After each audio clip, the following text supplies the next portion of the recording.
Halo teman-teman, perkenalkan nama saya Arsa Nadila dengan NIM 2303010029, Prodi Pendidikan Bahasa dan Sastra Indonesia.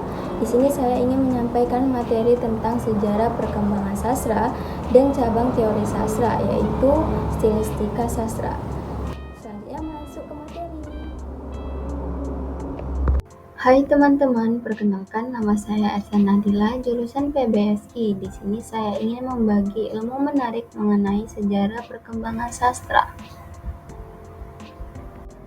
Sejarah perkembangan sastra di Indonesia telah berlangsung sejak zaman purba, di mana karya sastra yang dihasilkan adalah syair, pantun, hikayat, dan gurindam. Sastra Indonesia modern berkembang sejak abad ke-20, di mana sastra berbahasa Indonesia sudah berkembang dalam penerbitan pers, yaitu surat kabar, majalah, dan buku, baik terdapat dari kalangan swasta ataupun pemerintah kolonial Belanda.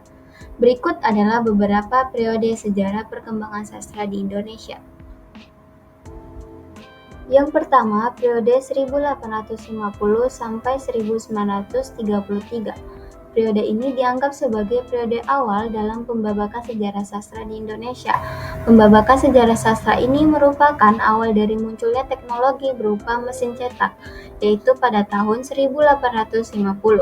Periode awal ini ditandai dengan produksi bacaan kaum pergerakan yang sering disebut sebagai bacaan liar dan memiliki misi politik etis. Karya sastra yang banyak ditulis pada periode ini adalah roman yang gaya bahasanya menggunakan perumpamaan klise dan peribahasa, tetapi masih menggunakan bahasa sehari-hari. Beberapa sastrawan atau penulis pada periode ini yaitu Mara Rusli, Abdul Muiz, Nur Sultan Iskandar, Hamka, dan lainnya. Yang kedua, periode 1933 sampai 1942. Pada periode ini mengeluarkan banyak pemikiran dalam sastra Indonesia dengan munculnya majalah Pujangga Baru yang diterbitkan oleh Sultan Takdir Ali Shah Bana pada tahun 1933. Majalah ini berisi pemikiran-pemikiran tentang kebudayaan Indonesia dan pendidikan. Karya-karya sastra yang banyak ditulis pada periode ini adalah puisi yang menggunakan kata-kata indah serta gaya sajaknya yang diafan dan polos. Sastrawan yang termasuk pada periode ini adalah Amir Hamzah, Sultan Takdir Ali Shah Bana, Armin Pana, Sanusi Pana, dan Muhammad Yamin. Yang ketiga, periode 1942 sampai 1945. Karya sastra pada periode ini banyak menceritakan tentang perjuangan merebut kemerdekaan. Periode ini ditandai dengan banyaknya karya propaganda untuk mempengaruhi rakyat Indonesia dalam membantu Jepang di Perang Asia Raya, dengan menerbitkan karya-karya seperti novel, puisi, dan cerpen yang diterbitkan oleh pemerintah melalui Balai Pustaka. Pada periode ini, karya sastra yang paling banyak ditulis adalah cerpen dan teks drama yang bersifat realistis. Sastrawan pada periode ini adalah Rosian Anwar, Amal Hamzah, Marlupi, Maria Amin, dan Munir Syamsul Ashar. Yang keempat, periode 1945 sampai 1961. Selepas Indonesia merdeka, banyak perubahan yang terjadi dalam berbagai bidang termasuk budaya. Proklamasi kemerdekaan menciptakan suasana bebas dan merdeka dari yang sebelumnya. Pada periode ini, karya sastra seperti puisi, cerpen, novel, dan drama berkembang pesat.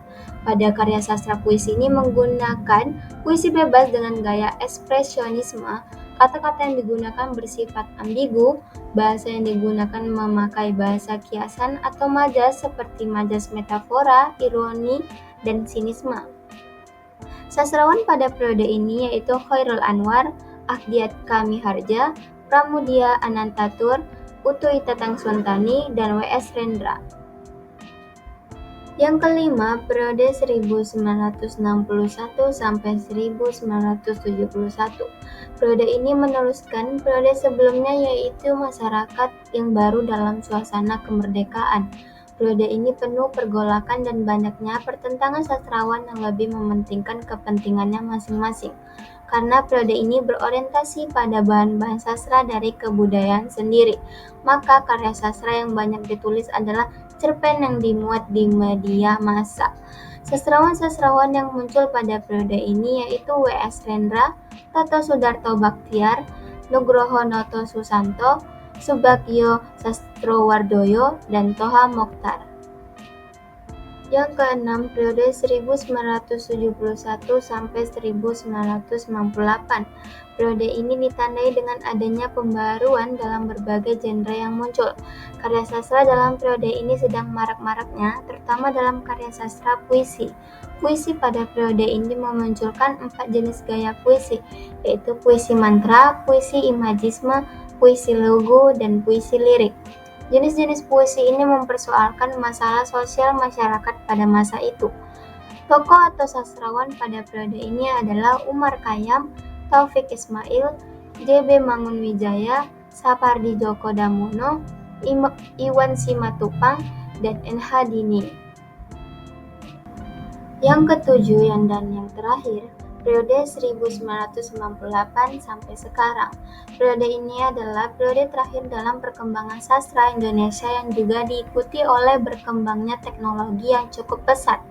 Perkembangan teknologi ini menjadikan internet sebagai media ekspresi tanpa batas, sehingga menjadikan ruang bagi penulis untuk mengutarakan pemikiran-pemikirannya secara bebas. Periode ini juga ditandai dengan maraknya karya sastra puisi, cerpen maupun novel yang bertema sosial dan politik, khususnya seputar reformasi. Pengarang atau sastrawan periode ini yaitu Ayu Utami, Andrea Hirata, Dewi Lestari, dan Raudal Tanjung Banua. Jadi, kesimpulan yang kita dapatkan dari perkembangan sastra Indonesia ini yaitu perkembangan sastra Indonesia sudah hadir seiring perkembangan bangsa dan negara dalam rentang sejarah. Budaya kesusastraan Indonesia menggambarkan pribadi dan kultural dalam masyarakat. Bisa dilihat dari masalah universal dalam menyangkut persoalan kehidupan manusia secara umumnya. Sejarah perkembangan sastra Indonesia memberikan pemahaman tentang perkembangan sastra Indonesia dari masa ke masa, mulai dari tokoh dan penokohan, peristiwa, hingga persoalan di dalamnya. Selanjutnya saya akan membahas materi cabang teori sastra, yaitu stilistika sastra. Yang pertama, pengertian stilistika. Stilistika dalam konteks bahasa dan sastra mengarah pada pengertian studi tentang style atau gaya bahasa, kajian terhadap wujud performasi kebahasaan. Menurut Abrams dalam Nurgiantoro, stilistika kesastraan merupakan sebuah metode analisis karya sastra yang mengkaji berbagai bentuk dan tanda-tanda kebahasaan yang digunakan seperti yang terlihat pada struktur lahirnya. Metode analisis ini menjadi penting karena dapat memberikan informasi tentang karakteristik khusus sebuah karya sastra.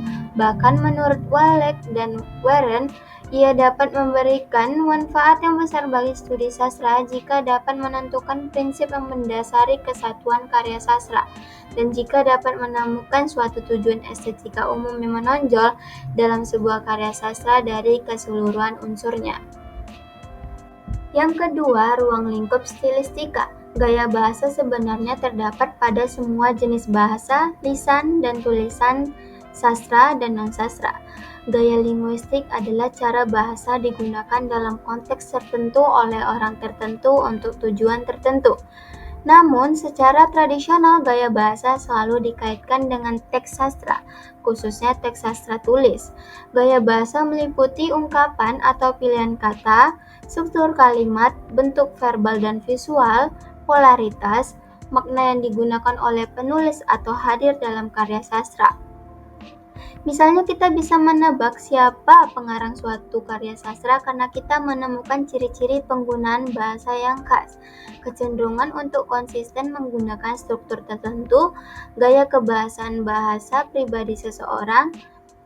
Studi tentang gaya melibatkan pemeriksaan gaya suatu teks sastra secara rinci dengan memberikan perhatian sistematis pada preferensi kata, struktur linguistik, dan mengamati keterkaitan pilihan kata untuk mengidentifikasi ciri-ciri gaya yang membedakan pengarang suatu karya, tradisi, atau komposisi periode lain. Ciri-ciri tersebut dapat berupa Fonologis, yaitu pola bunyi bahasa, ritme, dan rima. Sintaksis, yaitu gaya struktur kalimat. Leksikal, yaitu ungkapan frekuensi penggunaan jenis kata tertentu, atau retorika, yaitu bentuk ujaran dan gambar. Yang ketiga, hubungan stilistika sastra dan linguistik. Teori stilistika dapat diterapkan dalam kajian linguistik, yaitu bahasa, dan juga dapat diterapkan pada kajian sastra. Teori stilistika yang digunakan dalam kajian bahasa atau linguistik sering disebut stilistika linguistik, atau dalam terminologi Hendrik dalam Aminuddin, stilistika linguistik. Sementara itu, teori stilistika yang digunakan dalam kajian sastra sering disebut gaya sastra. Jadi, secara umum gaya dibedakan menjadi dua jenis, yaitu gaya linguistik dan gaya sastra atau puitis. Persamaan antara gaya linguistik dan gaya sastra terletak pada objek kajian, yaitu bahasa dalam karya sastra, karena gaya menurut Wina dan Kristal merupakan kajian tentang bahasa sastra. Perbedaan keduanya terletak pada tujuan akhir pembelajaran atau penelitian. Alat terakhir kajian gaya linguistik hanya mendeskripsikan berbagai fenomena kebahasaan dalam karya sastra tanpa memperhatikan dampak estetis penggunaan bahasa. Yang keempat dan yang terakhir, manfaat stilistika sastra. Stilistika menawarkan berbagai manfaat bagi pembaca sastra, guru sastra, kritikus sastra, dan penulis. Manfaat mempelajari sastra itu sebagai berikut. Yang pertama, memperoleh atau mendemonstrasikan ciri-ciri universal keindahan linguistik dari sudut pandang linguistik dalam lebih banyak karya sastra. Yang kedua, menjelaskan keindahan karya sastra dengan menunjukkan keselarasan penerapan ciri keindahan kebahasaan dalam karya sastra.